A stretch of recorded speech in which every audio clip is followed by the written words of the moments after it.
Introduction. Inventions occupy a very important place in the evolution of human civilization. It is on the basis of inventions alone that mankind has evolved with every step forward. Be it the wheel or a telephone, each event and the resulting product associated with has given to us some kind of an advantage that has helped us in moving every step forward in this realm of limitless evolution. Indeed, there is no limit to the evolutionary process, just as there will be no limit to the invention-making process as well. Considering that, which is also a realistic fact, inventions still keep happening as we speak, walk, and even sleep. Some of the most robust inventions happening today aren't even disclosed, most of the time because of their confidentiality or simply because of a lack of appropriate space on a newspaper or tabloid. This, however, doesn't mean that people will get stripped of their right to become aware of all the technological advancements taking place around them. Indeed, the history of inventions is a history of civilization as well, and a subject of debate and intrigue. In fact, inventions have helped us to write the past as it should be, since without these commodities, the past is impossible. And hence, the simple conclusion follows that the world humans presently live in is actually a product of inventions that have led us to our present standpoint. There never were smartphones in the 1800s, but all that changed when two individuals came out with a device that could allow two people to talk to each other regardless of the distance between them. The history of evolution is thus a history of inventions, on one sense, that has been discussed briefly below. In this compilation of the greatest inventions, 10 of the most revolutionary phenomena have been presented with a brief history and understanding of how these changed human life in their own terms. These inventions are, however, purely a chosen list and might not fully suffice with the opinions of all readers who might have their own considerations regarding the greatest inventions ever. Nevertheless, certain inventions have left a permanent imprint on human society and history, and those have been presented in the text. This small compilation is intended to be read by everyone, and will certainly help students of history and enthusiasts looking to get a single document of inventions without browsing pages of the internet. This text will try fulfilling that objective as best as it could. Chapter 1. The Wheel. In the history of inventions, there is little doubt that the oldest and perhaps one of the most valuable inventions invented till date is the good old wheel, round and perfect in shape, that has helped mankind travel to every corner of the planet without fatigue or discomfort. Indeed, the wheel was one of the most revolutionary inventions of its time, still used today in every automobile and moving object, and is now also helping humans to traverse the red sands of the planet Mars, and will of course aid in traversing yet unknown landscapes of our galaxies and universe. It was never until 3500 BC that the first true wheel was invented in the dry sands of the Mesopotamian deserts. That was a true wheel, in that it was round and spherical in shape, but altogether an extremely heavy object and difficult to maintain. The real historical date of existence of wheels is much older, however, with the first round objects used to carry heavy objects being in existence in the Paleolithic era, 15,000 years and later. Back then, humans used to lay large logs for carrying equipment and objects forward with crossbars to check any slippage. This was the simplest and the most primitive way to carry things forward, but lacked the ability to carry humans forward to long distances. And hence, it would take several more millennia to invent the round-shaped wheel that we see today. Approximately 14,000 years later, the wheel was developed and attached to a cart driven by a bovine animal. This wheel would allow any human to travel as well as carry any amount of baggage required to several miles and kilometers without the discomfort of using the erstwhile heavy wooden logs. There was a catch, however. The wooden carved wheel was still too heavy and difficult to maintain in whatever circumstances offered to it. including wet weather conditions that made the wheel soggy and prone to braking conditions. This was to evolve further with the introduction of the spoked wheel that standardized its design for the next millennia till modern day. Starting from 3200 BC, an additional 1,500 years would be taken for the wheel to become more streamlined, lighter, and more adept at harsher conditions with survivability for most terrain forms. Around 2000 BC, the Egyptians were one of the first to use spoked wooden wheels for their chariots and carts, and to give these means of travelling higher sturdiness and adaptability for the terrains that Egypt offered to the people. The spoked wheel design proved to be very revolutionary and established itself as a solid means of transport, both for civil as well as for military purposes. Such was the utility of the spoked wheel that several notable Egyptian pharaohs used it as a decisive military advantage over rivals and political foes who did not yet absorb this technology. The spoked wheel design was also so standard that it would establish itself as the permanent layout for any wheel for the next 3,000 years, all the way to modern date. Indeed, the design of the wheel has remained pretty much the same in form, figure, and the principles behind it rolling for these last 3,000 years, starting from the introduction of spokes by Egyptian engineers. The spoked wheel structure would be carried onwards to the European landscape as well, when Celtic chariots would be the first to use metallic spokes instead of wooden on the chariots, dated around 1000 BC. These metallic spoked wheels would remain permanent design till the 1850s, when wheel structure started evolving again. In 1802, G.F. Bauer registered a patent allowing for the construction of the first wire tension spoke. In 1845, R. W. Thompson would make the first pneumatic tyre, replaced by John Dunlop's design in 1888. The Dunlop brand still exists. Technically, modern-day wheels are still the same spoked wheels, but with a modified structure. Starting from 1885, Carl Benz would patent the first motor wagon to use bicycle-type wheels topped with tyres for a smooth ride. Hence, the spoked wheel got reinforced by a rubber-made tyre that would give it balance and support. In the decades to come, and as the automobile industry developed, wheels became thicker and flatter to allow for more friction between the tyres and the surface beneath, since automobiles will become powerful day by day. The present design hasn't changed much, at least since the 1900s, when several wheel brands were also established. In terms of the legacy left behind the wheel, then it can be said without doubt that the world moves with the help of it. A world without wheels and automobiles is plain impossible and unimaginable. Every month, the tire industry contributes several millions of dollars to the global economy, and as the demand for cars and wheelers increase, this will only increase at a rapid pace. The wheel thus provided mankind the power of traversing. Chapter 2. The Atlatl.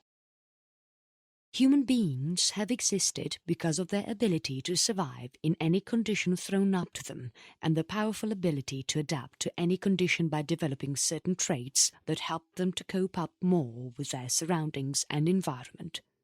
One key trait that all humans have shared so far, and our ancestors shared more as the reason behind their survivability, was hunting. Back in the days of the Great Ice Age, there were no means of harvesting farms, let alone even grow one of them. Homo sapiens had just become more modern, but the path to an establishment agricultural society would take almost another 5,000 to 6,000 years before its onset.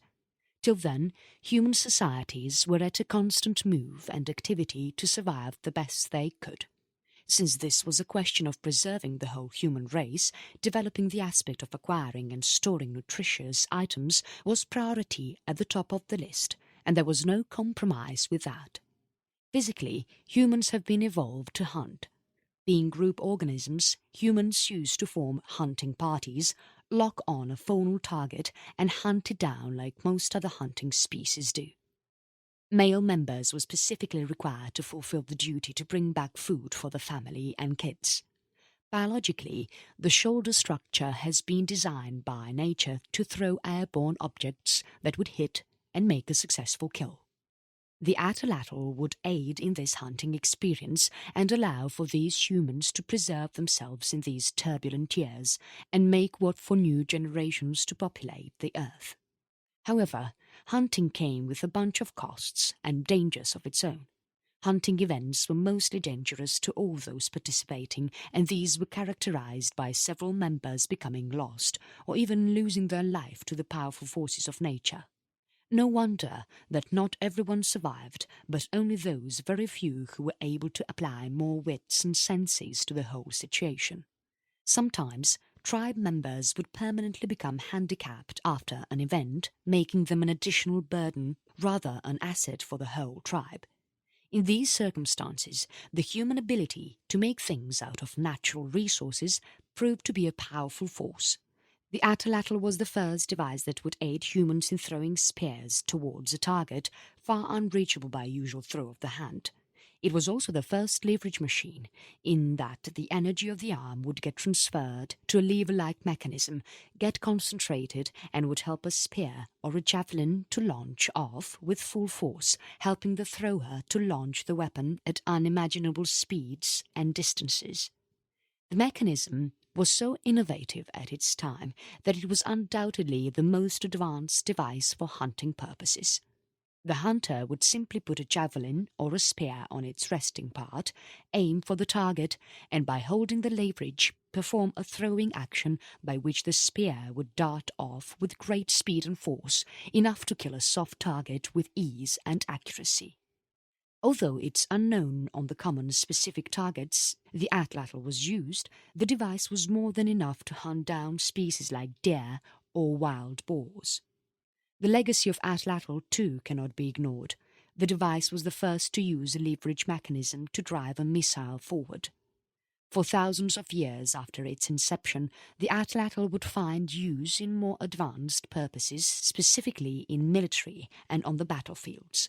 The device itself would go in for certain modifications, and some would even be used for ceremonial purposes. If ever one device boosted the survivability of mankind, then it was certainly the Atlatl. Chapter 3. The Iron Nail. Moving forward into the chronological order of human history, one would agree on the importance the iron nail has implied on human civilization. Surely, without the nail, human civilization would collapse and lay crumbled like a pile of dust. The first use of iron nails has been attested to the Roman times when several engineers the empire produced extensively moduled molten iron into pointed figures that would help wooden structures to stand the test of time. Since these were so strong to support large structures, engineers soon found more advanced purposes of them by constructing projects that had wooden skeletal structures supporting heavier, primary structures outside. The nails were so superb quality that they could withstand centuries of weather and heat without much damage to them and the structure they were supposed to support. In cases where these nails were mixed with alloys that prevented rusting, structures using them could stand for thousands of years, as has been the case of famous monuments built during Roman times. Quite a couple of them still stand today in perfect condition. The nail was also so important that it was brought to use more by common people than the aristocrats and emperors who built robust structures. Common Roman citizens would build apartments and homes with the help of nails instead of supporting wooden blocks together in a fashion that was both tedious and difficult to maintain. Nails were the supporting block for these structures, as these allowed safety and insurance during times of earthquakes or calamities that could have otherwise destroyed streets after streets of wooden houses. The nail is also a device that has its shape unchanged for the last 2,000 years. Besides, only certain developments in metallurgy and alloy making, its core principle remains the same, to act as a hard support for the structure on which it's standing on. It also requires no glue and is more long-lasting. In the coming eras, nails became more developed. In the 1800s, mass production of steel from iron was possible, thanks to the efforts by Henry Bessemer. By 1886, iron nails that were more prone to rust and were less efficient than steel slowly waned to a mere 10% of usage in the United States during the same year. Even now, steel nails are the norm. A world without nails is also impossible, since they make nearly every construction seen everywhere. Nails are beneath and around us. They make our homes safe and secure and defy the powerful forces of nature as best as they can. Although they are of utmost utility, caution needs to be observed during their usage, as they can be very injurious and can inflict fatal punctures. Chapter 4. The Compass. Discovering new lands and regions has always been a very human sport and a necessity for most. Early humans traversed the wild landscapes in search of suitable pastures and landscapes that offer them suitable climates that could support their existence and help in preserving further generations. Early human history is mostly the migration patterns observed by the individuals and setting up of semi-urban civilizations where it was thought to be the most fit. However, travelling was a dangerous activity back then, where there was no guidance for anyone to refer to. Before the compass came into existence, travellers used to refer to stars and the direction of the sun as some of the guiding objects for their trip. These objects were, however, extremely arbitrary and never a very appropriate means of guidance. Referring them could mostly end up in losing track of a journey, and in cases where full voyages were in place, would mean extreme risk for the people participating in them. No wonder, then, that not much of the voyages at sea undertaken during the medieval ages were executed only when certain referral devices were at place. One of these devices was the map, and its contemporary and primary tool, the compass. The modern-day compass is a device that is older than its officially attested date. The Chinese were the first to invent it, and dates back to the 9th and 11th centuries, when it was made of lodestone and had attractive properties of a magnet that Chinese scholars back then had been studying it for quite some time. This early compass was a successful experiment, but it was too heavy and bulky to be used for daily activities. The transportation of the idea of the compass took place when Europeans started getting more and more in contact with the then Chinese society. European sailors and travellers were not far from discovering this gadget and soon got passed on to the Arabs and several other mercantile societies. The very same compass that famous sailors like James Cook and Vasco da Gama used was a more refined, lighter and a more mobile version of the Chinese compass. This time using only a simple round dial that could be held on the palm, with a pointer acting according to the magnetic field of the Earth, pointing to the direction the individual was facing. This compass was to be default set at north-facing direction, thus providing the referrer a perfect reference of the direction he or she was heading towards. Indeed, if it wasn't for the ingenuity of the compass, no voyages could have taken place and no legendary sailors would have been made. Today, the compass is still used wherever travel is required. Its design and principles remain unchanged for the last 5 centuries and is literally a necessity if one wants to explore the wilderness where more modern devices like the GPS or satellite-guided images do not function. In such cases, the good old practice of keeping a map in the bag with a solid metallic compass can save more life rather than being guided by arbitrary senses and objects, the latter being prone to undesirable results. Planet Earth has been discovered on the basis of the compass map pair. During the Great Age of Discovery, sailors and merchants discovered magical lands of the Americas and some of the most remote areas of Southeast Asia on the basis of compass. With that said, credit needs to be given to the compass for a small device like it has contributed a fairly large part in developing human civilization further, without which even modern-day tracking systems like the GPS and geographical concepts would remain forever absent, and sailors like James Cook simply wouldn't have existed. Chapter 5. The printing press. Coming up in the next greatest invention during the medieval ages is the first printing press invented by German printer Johannes Gutenberg. It's quite a no-brainer and needs no explanation as to the importance of and the legacy left behind by the Gutenberg press. Before Gutenberg's invention, printing was literally done by hand. And as anybody can think of it, every book and text in the libraries and at one's home was purely handwritten. The idea of a printed book did not even exist, at least in the pre-medieval times when Gutenberg constructed the first mechanical press that would altogether change the concept of book writing. The first printing presses were made by the Chinese and Koreans, although they lacked the much-needed nuts and bolts that would make book printing at an exponential rate. Presses made in these regions were more of manually operated entities that more or less functioned in the same manner as writing a handwritten book. At least the pace at which books could be printed remained pretty much the same as handwritten material. All this was to change with Gutenberg's press.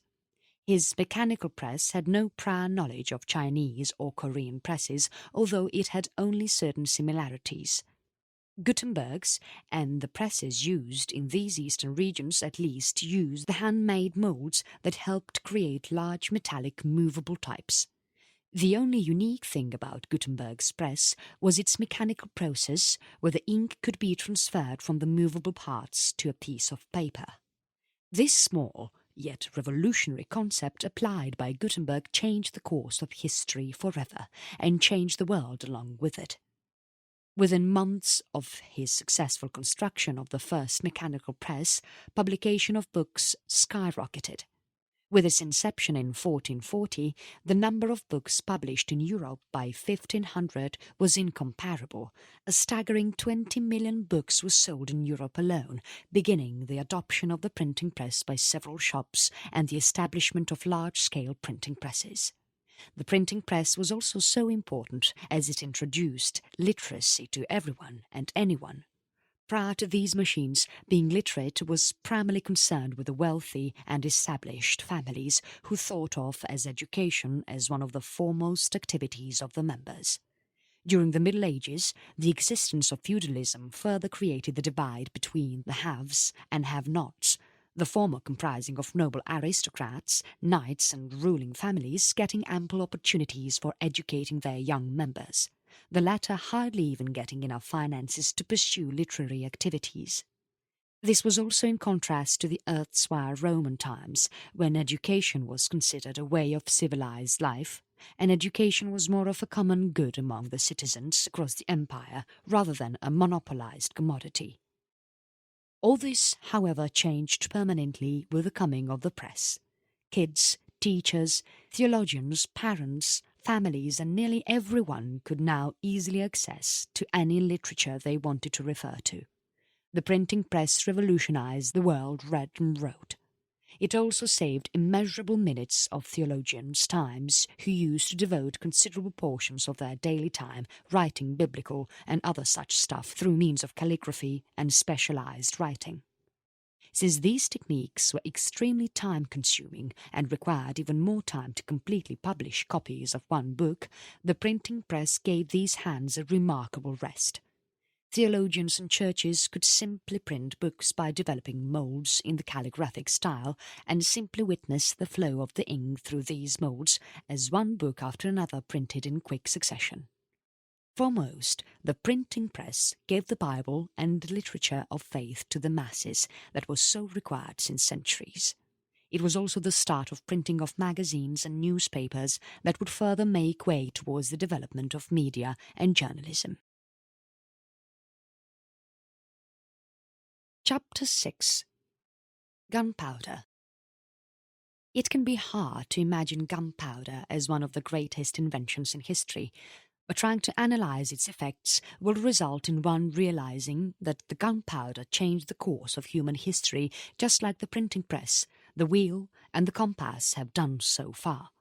The gunpowder can be thought of as one of the foremost inventions of the Middle Ages that helped mankind to enter the modern era. Although the purpose of gunpowder was too simple to be used on the fields of battle and usage in arms and ammunition, its implications were permanent. global and time-changing. It was first invented by Chinese alchemists sometime during the Middle Ages, approximately 9th century, but much before the introduction of it on European borders, where it seems to have certainly been found an interest among European scholars and scientists around the 13th century. Several written texts by Roger Bacon and his contemporaries describe the mixture of it being comprised of saltpeter, charcoal and sulphur. It still remains the same mixture today and has been assigned the UN number UN0027 with a hazard index of 1.1D, a flash point of 427 to 465 Celsius, and a pH of 6.0 to 8.0, making it an acidic substance when dilute. The first use of gunpowder was also undertaken by Europeans, and to a considerable extent, in the Middle East, Central Asia and India. Scholars and scientists in Europe soon recognized its potential to dart off projectiles because of its booming property, and hence started using it as an explosive for cannons and its first use in firearms. The implication of gunpowder changed the course of history. At just one stroke, armies could deploy tons of gunpowder equipment and wreak havoc on the enemy. Without this simple mixture, some of the notable regimes and civilizations would never have existed. The Hispanic colonial empire, the annexation of South American tribes under Spanish crown, the Mughal Empire, and of course the British owe their imprint on history to gunpowder. Gunpowder was also a step that radicalized how warfare was conducted. Prior to its introduction, warfare was a costly affair and required in-depth knowledge of close-quarter maneuvering and strategizing. With the coming of gunpowder, things changed altogether in that armies could now engage themselves over a distance, allowing for more room and freedom to execute complex maneuvers and tactics. The gunpowder powers themselves came to rule more than half of the known world with the aid of none other than the compound just described and its superior ability to execute radical tactics. Chapter 7. Electricity. A world without the electrical wire is a world dead and unknown. The revolution in sciences and the introduction of electricity to every home and office building revolutionized the way human society started living. Electricity also introduced hundreds and perhaps thousands of new innovations that are themselves regarded as some of the most important inventions in human history. These include devices such as the electric bulb, without which the world would still be living under oil lamps and flames. Indeed, electricity is one such phenomenon that powers the whole world. Cutting it off will shut human civilization forever. So dependent human civilization is on electricity that completely shutting off would mean putting mankind to the brink of extinction, since there would be no longer means to store and cook food, the one thing that makes humans and rest of the living world move around daily and fills it with life. In support of such a claim, one would realize that without electricity, even food wouldn't exist, and man would be forced to live a life once observed during the onset of the Ice Age, when individuals had no other choice but to find shelter and food as means of self-reliant survival and livelihood. Electricity is also all over us, surrounding the houses, streets, shops, and the everyday devices that are used every day. With the light bulb being already considered, other such inventions such as the telephone and the television that will be covered later in this text could never exist without the means to supply electricity. The phenomenon of electricity remained a topic of intellectual curiosity until the 1600s, when European scientists, including William Gilbert, developed careful studies on electric charges and magnetism and made some of the earliest magnetic mechanisms. It was never until 1752 that Benjamin Franklin would actually witness firsthand how electricity looked like, and that lightning from the skies was indeed electrical in nature. His famous experiment of binding a metallic key to the bottom of a kite flowing in a thunderous sky proved that electrical charges existed. The modern-day usage of electricity is the product of great efforts laid down by some of the most notable researchers and scientists of the 18th, 19th and 20th century.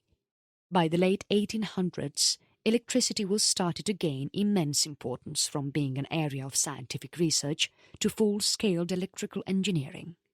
People like Michael Faraday, Benjamin Franklin, Alexander Graham Bell, Nikola Tesla, Alessandro Volta and Thomas Edison are the founding fathers of what most call the Second Industrial Revolution that laid the groundwork for global electrification and establishment of electric power stations that would power whole nations. Chapter 8. The Telephone.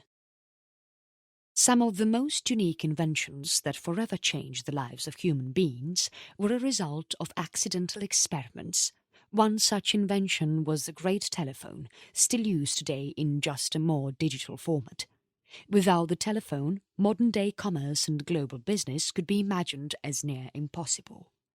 Telephone's legacy and credit goes all the way back to the 1800s, when Alexander Graham Bell was one of the first to be patented with a telegraphy project. He, along with his colleagues, started developing a device based upon their knowledge on electricity, called initially as the electrical speech machine. Bell's idea was that a device be existent that converts the voice of an individual into electric currents that are transferred through electrical wirings to the destination where it's converted again into voice signals, audible through the transponder. The concept of the telephone still remains the same, voice being converted into electrical signals being transferred to another individual's phone. The schematic diagram used by Bell as a reference for developing the first telephone still exists today as a preserved document in one of the American museums. So great was Bell's contribution that by 1922, when Bell died, the US telephony service shut for a minute to honor his death. The telephone was also a simple device in that it could be mass-produced and used by the masses. Following the telephone's success, whole lines of telephone wire was laid out and established as telephone centers, acting as the hub for telephone users. Here, telephone users would instruct an operator to redirect a call to a named individual. During its early days, the telephone was mostly used by those serving in the government as a means of quick communication. The telephone proved to be an indispensable tool for the masses and business people. It globalized the way humans interacted with each other and made older practices redundant. It was also more efficient than telegraph or sending letters over long distances. The telephone truly revolutionized modern society. Chapter 9. The Steam Engine. If the wheel was the rolling principle behind every locomotive, the steam engine should be considered as one of the first to power these locomotives, without which humans would never have invented automobiles that are seen with every individual today. Mechanized machine working had been the topic of interest for several thinkers and scientists well before the 19th century, when the first steam-powered engine was constructed in England. The steam engine should also be considered as the father of the combustion engine, which powers modern-day automobiles. In fact, the principle behind the steam engine and a combustion engine is pretty much the same, powering a component called the crankshaft through a means that releases powerful gases. In case of the steam engine, it's the high-pressure steam released by boiling water concentrated by a mechanism that drives machines. While in the case of a combustion engine, a fuel, like diesel or petrol, is used to release hot gases that drive a typical automobile. The first steam engine was built way back in the 1600s. This engine was never really an engine in its purest sense, but was actually constructed to power a watermill. The mechanics comprised of a piston joined with a mill that rolled it. The force that moved the piston up and down was the steam released by high-pressure boiling of water. This principle became so widespread and so synonymous with the Industrial Revolution that it soon received a claim to be used in railways throughout those regions where rail networks were being laid out. Steam engines still exist today in several parts of Europe and Americas as a part of tourist attraction and research for those looking into the evolution of engines. Chapter 10. The Penicillin. The story of penicillin is the story of the development of medical sciences in a short description. Without the invention of penicillin, a vast number of medicines would have remained unknown to this date. Invented in 1922, penicillin is considered by most to be one of the first mass-produced medications that cured hundreds of bacterial infections in humans without any considerable side effects. It was also one of the first medicines to be used en masse in a commercial manner. Penicillin was invented by Alexander Fleming and was introduced to the world in 1928. Observing a petri dish with a strange mould, the scientist observed that every bacteria surrounding that mould lay dead and undivided. This mould would soon become the legendary penicillin still used for a number of bacterial infections. Indeed, the story of penicillin marks only the beginning of modern medical sciences. It was also one of the first commercially produced medications for fighting a wide range of bacteria. The drug would help thousands of soldiers deployed on the fields of World War II and would continue to exist as one of the most sought-after antibacterial drugs used for young children and adults.